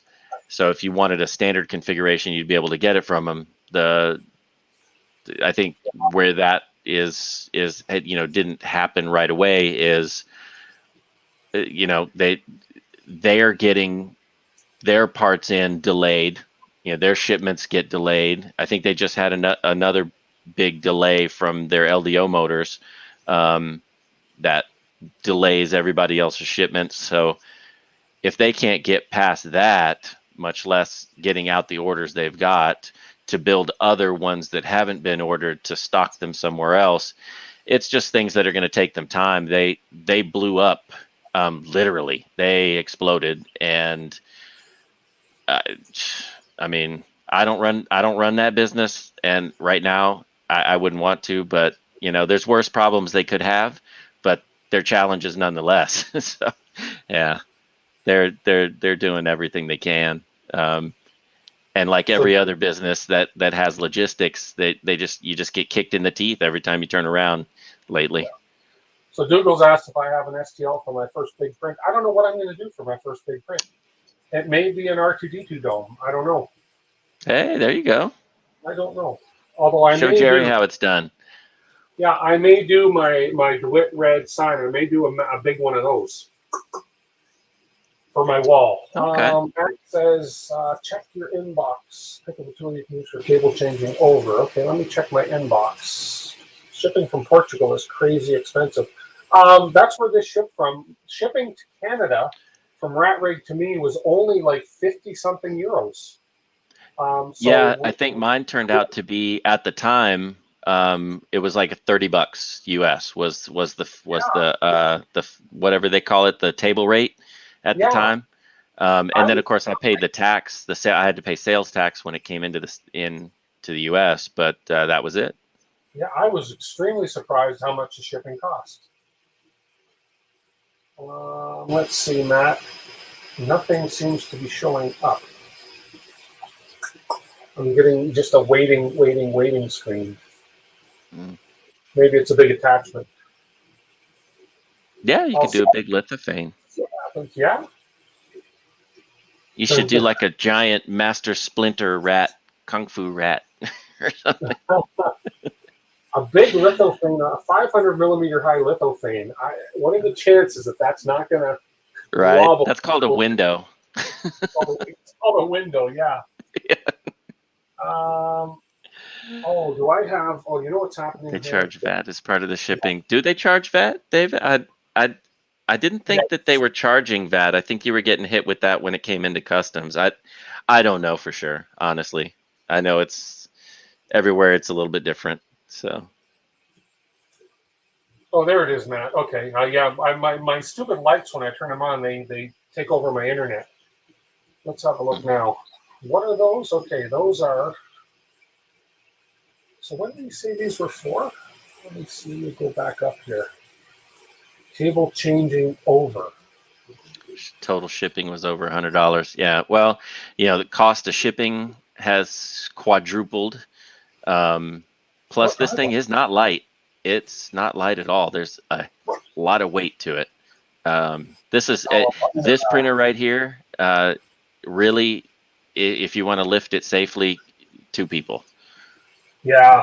Honestly, you can get away with it. One person. It's difficult to get a good handle on it. It's so large. It's heavy. Yeah. It's not like sending somebody a pair of socks for sure. I don't know what those are, Matt.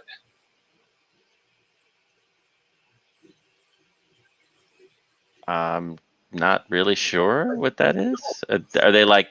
Are they some kind of like key things to release something, or different keys for different cables and plugs? Okay. Oh, okay. So it'll pull the pins. Their pin release key. Yeah. Okay. Okay. Yeah. There's many different kits like that you can get. That kind of makes sense. I don't know if I would need something like that, but yeah, interesting. Okay. All this talk of extra money for RatRig stuff. Well, the hobby can get expensive fast. That's for sure. If you want, depends on what you want. It's like anything else. If you go to buy a car and you want the fancy rims, they're not giving them away for free. So, okay, Marvin. I'm going to speed you up a little more. 500. Woohoo! Under $20 US. Okay, yeah. I have so much stuff here I bought and I don't necessarily need to use, but I have it because it's cool. Oh, I got, I don't know if I've told anybody, but if anybody who's heard my Atom Stack story about the hot end on Atom Stack and how this is their heat throat. It's basically a plastic. That doesn't show up too good. No. But their heat throat is plastic, et cetera, et cetera. So they had sent me a replacement kit. They sent me a 1.75 instead of a 285. Just the other day, I actually received this in the mail. So they sent me a whole new hot end with a heat sink for the 285 filament. That's funky looking. Okay. And if you notice, the nozzle's bottomed right out. So it cannot be hot tightened. So this has to work as it is. and it still uses that all plastic heat throat. Yep. Or the all plastic throat. So, but yeah, it's pretty funky looking. So I'll be putting that on my atom stack and try to print some rubber again and see what happens. Wow. Future video. But now at least I have, they didn't ask for obviously the 175 parts back, so I have some spare parts for the 175 hot end. Hey, old curmudgeon, did you, you're talking about the V-Minion, right? Did you get the kit in, or are you still waiting on it? A Wenaho. A Wenho? What, that's a power supply, right? Or is that the, so. I think so, yeah. Oh, okay, now that it used to release the pins. That makes sense, Mike. It's okay, yeah. So those little connector pins, instead of me cutting myself with the tweezers like I did, yes, okay. That makes complete sense now. And you know what's funny is I probably have, I don't have that style, that keyring kite style, but I've got a couple different kits for different types of connectors, and especially connectors for the printer, those the JSTs. I just use an X-Acto knife or the tip of a very small screwdriver. But now that I can picture what they're for exactly, yes, I'll probably get some. The Wanho 3D printers. Yeah, that's right. You know what I'm thinking of is the WeHo or WeHo power supplies. Yeah, or WeHo or whatever it is.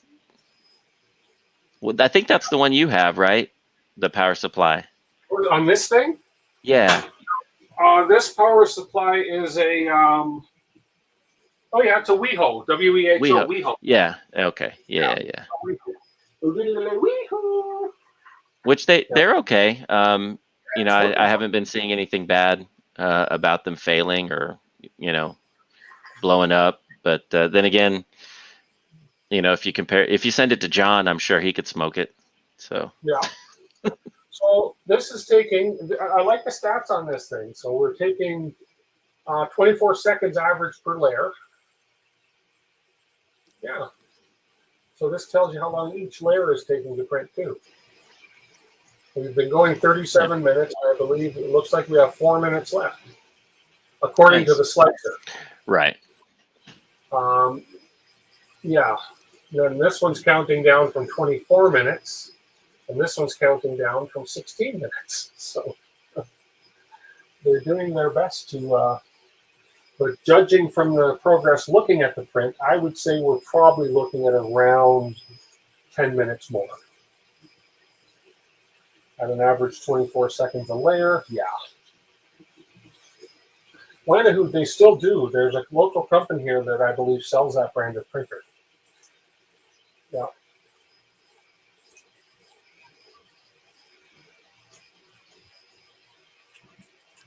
I had to change a lot of crap on it for it to print correctly. The E9400, I assume that's the Wanahoot.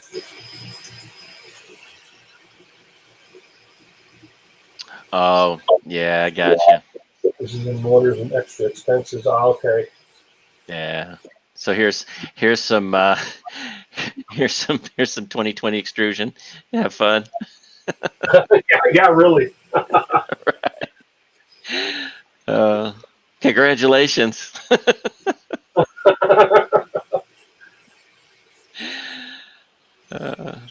And work.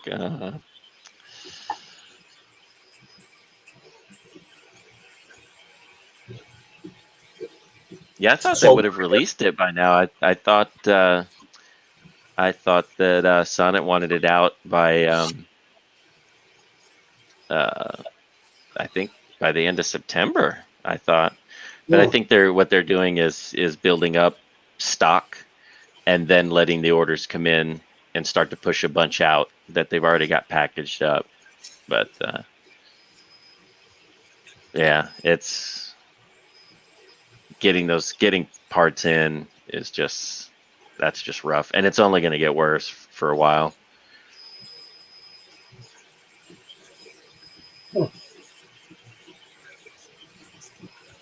That's not a bad price. No, that's the 400, I assume. I don't know. I don't think he said if it's the 3 or the 4. No.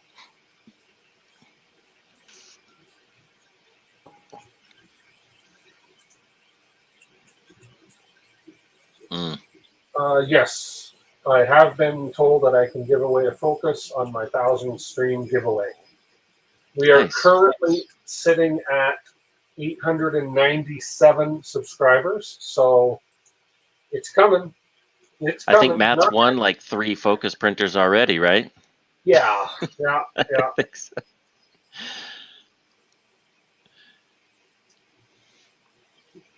Looking for a new career. A lot of people doing that. Yeah. Matt, I don't know if you know what? I think if you win another one, I think you would probably. I think Focus would be looking into you. I think they would investigate you.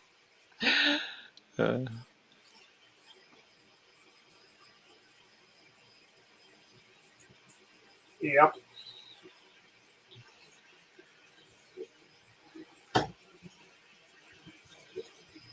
Okay, cool. Seems to be looking good. It's a little blurry on my end. The little blurry. The video. Well, I don't think it's. I don't mean blurry, but like it's the stream. You know, like okay. Yeah, it's not so much it's not a focus thing. Okay. Not to be confused with focus. Okay. Yeah, it's I'm pretty sharp here. Yeah. How do the layer lines look? I mean, in terms of extrusion, is it over, under? They don't look bad. Okay. Looks like I'm getting some. I'm looking at his face really close, and I'm just going to look at the slice. It looks like there's some vertical lines happening in his face. Like I can see some vertical banding, I guess, if you want to call it that. That could just be the way the light's hitting it, though, too. If I switch the camera angle. And what is that? Is that like a silver filament or? That is Galaxy. The Prusament Galaxy Silver. Yes, I believe that's what it is. Or Galaxy Gray. What Galaxy Gray, something.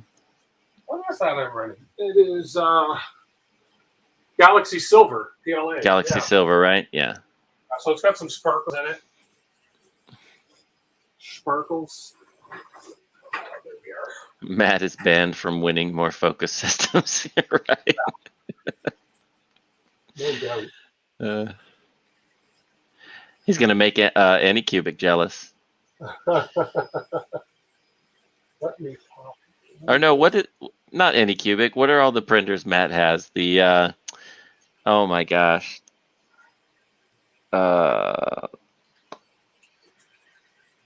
Oh, Matt, what's all the printers what's your printer brand? All those printers you have. I can't remember. Tim. What are they? G-Tech. Yes, G-Tech. Yeah. Yeah, he's going to make G-Tech jealous if he starts lining up the focus printers. No kidding.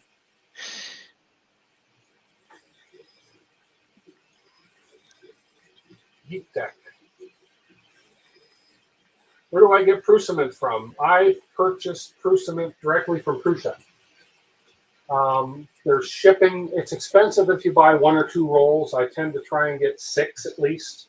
You just keep adding to your cart and check the shipping, because there's a certain point where where the shipping costs go up much smaller increments than if you're buying 2 or 3. So I tend to buy at least 6 rolls if I'm having it shipped. DHL will charge some import fees, but it does work out for PLA or for PETG. I think mine works out to about $48, $47 Canadian a spool when I take everything into consideration. So, but I buy directly from the source. 2 reasons: again, the price, and I don't know how long it's been sitting around in my local shop, and I know that the stuff that comes directly from Prusa is pretty much almost right off the production line. Not that that matters, because it's all sealed very well, but yeah. Yeah, I like their filament. It's, No, it's I've pretty good. never had anything but good prints out of their filament. So Marvin's getting ahead.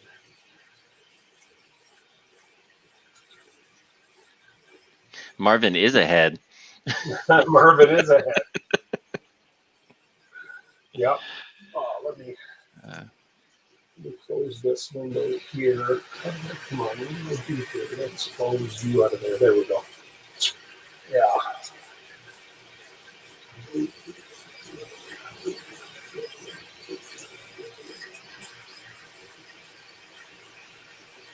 Yeah, I've looked at GST 3D. They don't ship to Canada, unfortunately. They have some pretty good filament sales on it. I've not heard what the quality of their filament's like, but yeah.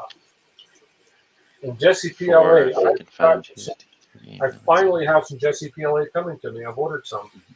So I've heard it's so good and I wanted to try it. And now that they ship to Canada.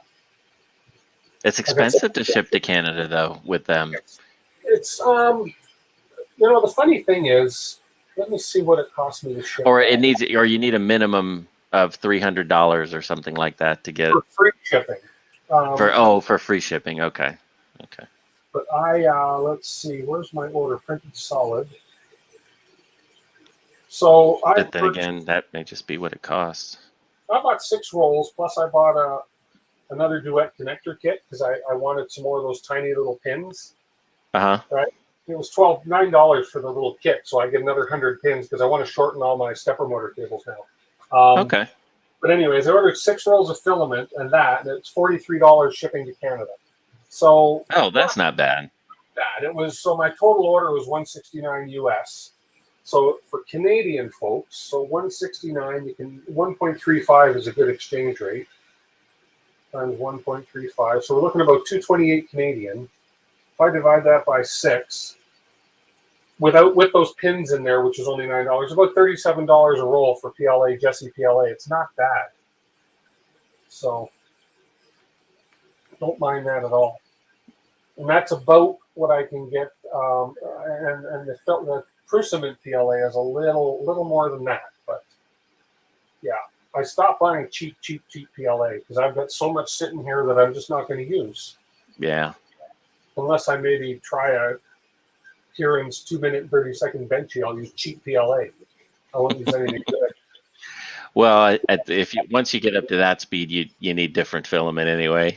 Yeah. Because the cheap stuff, even Prusament's not gonna handle it. GST 3D has been pretty good so far. Yeah, but as I say, I didn't get this printer mainly for speed. I got it for volume, and I got it to challenge myself.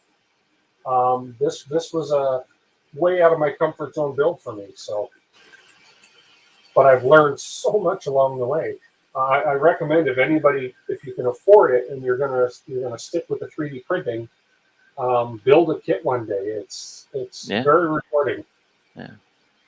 And think about where you want to be with your printer, what you want to use it for. Do you really want it to be a tool?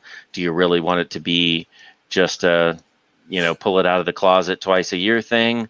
And it's like any other hobby. If you are really going to use it and you really want to have good results and you want to be able to use the parts you want to use, it's a really good route to go, and building it yourself from a kit just really gives you that kind of edge up. You can troubleshoot it from the inside out because you know how you put it together. So. Well, and I learned so much about the firmware, the G code, everything that I can apply to my other lower end printers now. And the other reason for this volume is I do some work, print for pay basically through my other company, and I have a customer. I'm working on a thing right now where I'm printing a 25% scale model of a big furnace filter thing, and I want to be able to do a 50% scale. So on this printer, I'll be able to do that for them.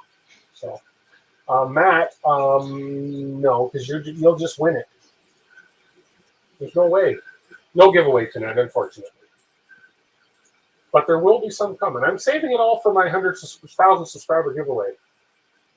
You found your label printer can print heat shrink tube labels. Oh, very cool. Yeah, yeah, mine does too. Very cool. Yeah, I need to. One mistake: if you build your own printer, don't do what I did. I didn't label the cables. Label your cables. It'll save you. And I'm going to do that. I will be doing that. I'm going to add. I don't know if I showed this live or if I just showed Jason. But I picked up one of these chain Drag chains.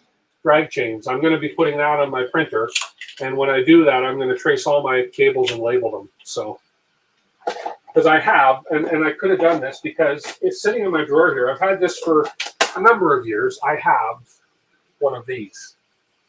It's a big. Here, let me put it on big screen. I have one of these. It's a big P-Touch label maker. You think I'd use it? No. And they're cheap. I mean, you can get a P-Touch for like 10, 15 bucks, maybe 20 bucks. Yeah. Oh, who remembers the punch style ones, and you turn the dial? Yeah. Yep. I see some of those used on. You can still get them used on eBay and stuff. That's funny. I remember that we had like all the different color of the sticky tapes, like red and blue and black, and then whatever you smushed into it just always stressed the plastic, and everything was white on top of it. Yeah, but that stuff lasted forever. It did. I mean, you still see some. You see the old file cabinets some people throw out. There's still stuff on there. Yeah. Okay, cool. School winding, yeah.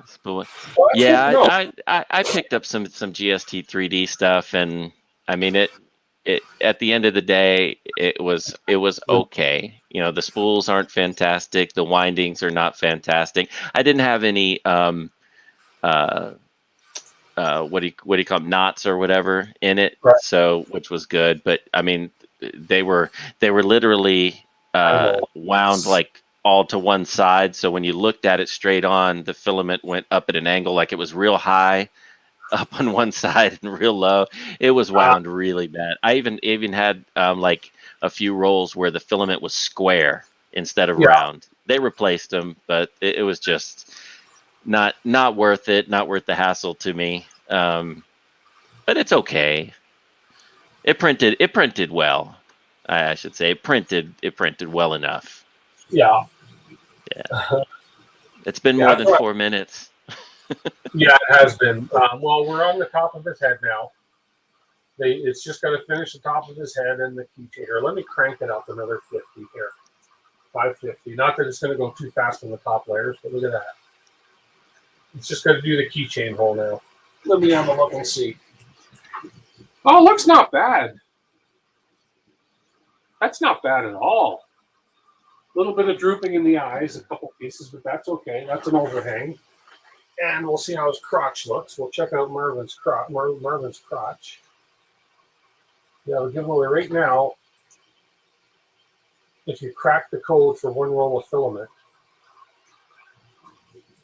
if you crack the code, well,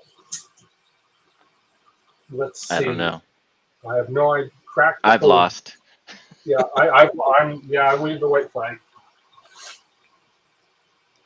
Yes. Marvin looks better. Marvin looks better in person than on the camera.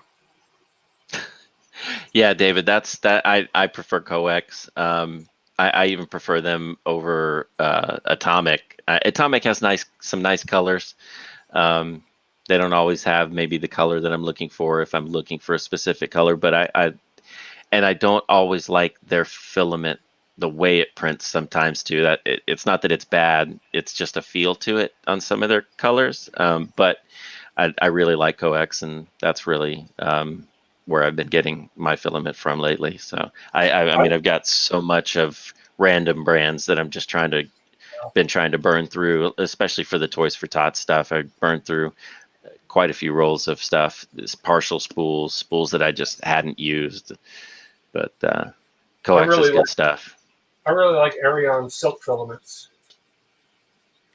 That's one that reminds me of no, not their silk, their glitters, the ERYONE glitter filaments. Those remind me of kind of like how Atomic feels after it's been printed. Right. Yeah. There we go. Come on. We just got to print the keychain now, and we're good. You can do it. Yeah, he looks better in Focus person. PLA Plus is nice material. Astro Printer, do you know who makes it for them? I doubt they're making their own. I know companies like 3D Fuel make filament for a lot of people. They used to make for 3D Fuel used to make the filament that you would get from Creality. I don't know if they still do, but oh my goodness, Matt! He sent me a link to his cryptography puzzle on Thingiverse. I don't think my stream is going to be long enough to get that out, print it, and crack the code. Speaking of fires, where's Tripod? That's good. I know. Wow. He's probably putting out some fires. That's amazing, Liam. 22 spools of filament for the toys. That's a lot of toys. Yeah, good question, Stephen. Don-fan's usually on these streams. He was probably obviously busy tonight. Yeah, he must. He's probably on 5 other streams. He's probably over. He's over in Loyal's Twitch stream right now. Probably. Yeah, Loyal's live on Twitch right now. So for all you 34 that are hanging out here, it's appreciated. Although you're probably dual streaming. Oh, here we're almost done. Marvin's almost done. Let's see what happens when he finishes. Let's see if your NG code is working. I made a couple of these little guys for my daughter. Those ones from what's his name? Clock Spring. The little guy, this one, the little pink one. Oh, nice. Yeah. Okay, we are done. Let me go pull her off. Oh, let me lower the bed. That's a tall reach for me. Oh, I can't lower the bed. Yeah, sure. Fine. Okay. The NG code should have taken your print head to the back corner. Oh. Well, we can take a look at what sounds crunchy. What sounds crunchy? When the bed was moving. Or was that you doing something? You hear that? Yeah. Let me just listen. I don't know what that is. It's almost like a little rattle.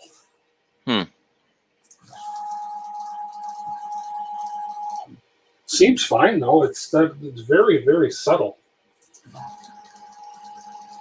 I'll have to look at that. Oh, I shouldn't do that. That'll make you dizzy. So let's have a close-up look at this guy. Let's see some zits. Let's see. Here we go.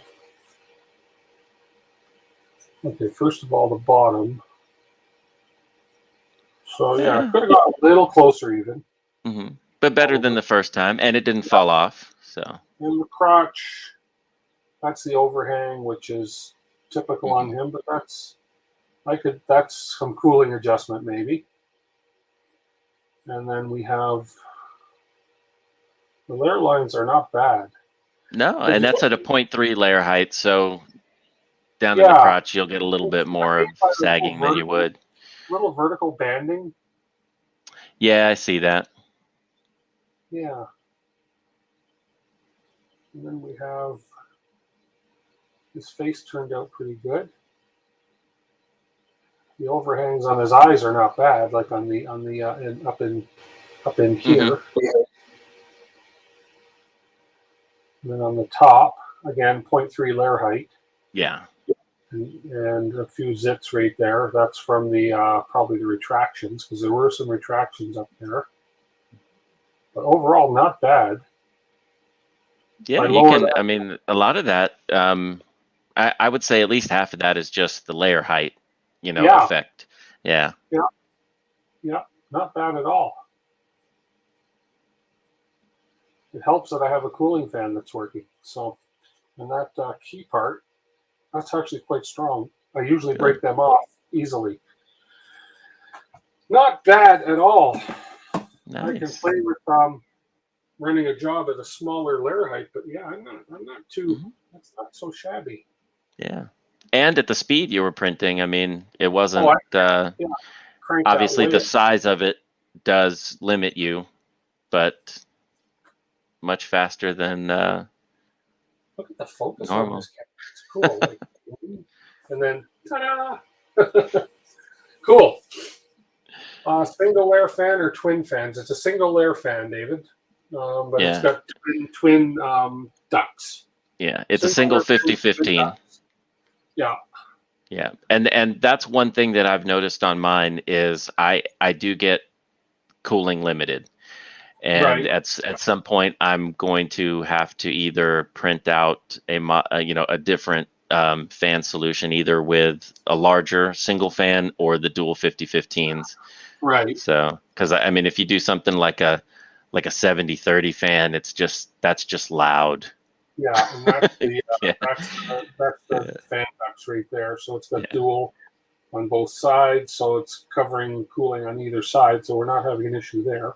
Yeah. And then the fan is just that right. Let's go back here, and you can see right there. There's the cooling fan. But the beauty of it is that this can be. It's simple just to modify any of this stuff now. Oh yeah, you just print it out and change, because you can change that entire cooling solution without even taking really you don't even have to take the hot end apart because of the way that it mounts to the AVA system. So it's very yeah, 2 screws for the cooling duct and then a couple screws on the back for the fan mount, and you're done. I'm likely going to once they release them, or I may try and put my beta version on. I may put the new E3D. You can do it. Come on. I don't remember what they called it. Throw me a bone here. Nava? Come on. Throw me a bone. Revo. I had the V part, right? I had the V in it. So yeah. So bad. Oh my gosh. I'm going to throw Revo. I like the idea of the Revos, that I can switch nozzle sizes like that. And it should be a plug and play for an E3D V6. It's supposed to be, yeah. It's supposed to be. So we'll see what happens with that. But I'll throw a Revo on there eventually. You might just have to figure out a difference in the small Bowden tube inside length. Yeah. That may be something. But yeah. And so the problem, dual 5015 or larger single fan. Yeah. So increasing the fan. We'll see if I have what cooling issues I do have. There's again, on the crotch of this, cooling was definitely an issue. But again, as you say, the 0.3 layer height is making everything even more. Plus, this Marvin is designed to print half this size. So, yeah. But he's pretty cool. So that's the first decent print off this. These guys I'll keep just because they are the first memories. Plastic pushing memories. But Marvin may have a place, up on the rail here. I don't know. That's just going to make it even harder to see your first layer. Yeah. Bye, Marvin. Bye. Bye, Marvin. We're good. Cool. So that was a successful stream, successful printing. Yes. Let's see what everybody's saying here. You ran a dual 5015 on your Ender 3. That's a lot of fan for an Ender 3, but that works. You're more interested in the new nozzles they're coming out with to replace. Yeah, those new nozzles look interesting. Dual, 2 different metals in them or something. The inside is coated with a like a stick-proof coating or something, so that the filament flows better. So that looks really interesting. I got some of their plastic repellent paint to try because I have a couple printers that don't have socks on them. You got that from Slice? Or from E3D? I got it from Slice. Okay. Yeah. Let me know if it's good, because I haven't bought any of that from them. It was cheap. It didn't cost a lot, so I just thought. No, I know it wasn't expensive. I just didn't think if it, was it snake oil or was it worth it? Yeah. Does it help? 24/7 printing is bolted 2 by 100 millimeter fans each side of the frame with huge ducts blowing out across. Wow. Wow. Well, you know, sometimes you need that if you're going to be printing super fast. Thank you, Webos. I can't say some of these names. I I'm know. going to put them in a second, and at least that much since I don't play. Yeah, I probably have to increase the fan a bit here, but we'll see. Thank you, Dominic. And I have a Nozzle X on all of mine. I have a couple Nozzle X's. I forget where I put them though. They're somewhere in my basement. So yeah. Anyways, we're right just over 2 hours, so that's awesome for the stream. And considering I started off with having to rewire a fan a little bit and get my cable loom going again, we did pretty good. And once again, thank you to this gentleman right here. Don't duck to this gentleman right here. He has been my savior. So I told Jason he's welcome to come on any of my streams, even after the RatRig is built. So. You're a great entertainment, and you know what? The knowledge you have to answer some of the questions on here is great. And every streamer needs a decent sidekick. So, That's right. Learn from my failures. Yes, Kieran, he needed it for his son 330 Benchy. Oh, okay, well, yeah. I think he meant sub 330. Sub 330 Benchy. I will get a couple of those industrial cooling fans where you get a flood and you have to dry the floor. I'll get a couple of those for my sub 230 Benchy. There you go. Anyways, we're going to call the stream. Jason, again, thank you so much. Yeah, anytime. Thank you to everybody that's stuck around this far, because I know Loyal's over there giving stuff away, and the fact that you guys are still here speaks volume. So hard to compete with a guy that can give stuff away like that, but hey. Right. 1,000 subscriber giveaway is coming. I'm close. I'm only 100 and change away. So stick around, share and like. If you're new here and you're watching this, subscribe. I'm hoping that giveaway happens before Christmas. It would be great Christmas presents for people to win. So it's not going to happen by my birthday. My goal for my birthday, which is the end of this month, was to get this thing printing, and it's printing. So a few more tweaking things to do. I'm going to look at the squareness of the frame and all that stuff behind the scenes. But otherwise, I'm quite happy with the results I've gotten tonight, and I'm going to try some bigger prints. So we'll see what happens. But everybody, thank you very much for watching. Any more comments I need to say? No? Good. Good. We're good. Thank you so much, everybody watching. Again, Jason, thank you. And we'll catch everybody on the streams during the week, and we'll catch you live on my stream next Sunday at the same time. Don't know what I'm doing yet. Maybe some more printing on this. Maybe my Ender 2 Pro will be in by then. Who knows? We'll see what happens. Catch everybody later. Bye for now.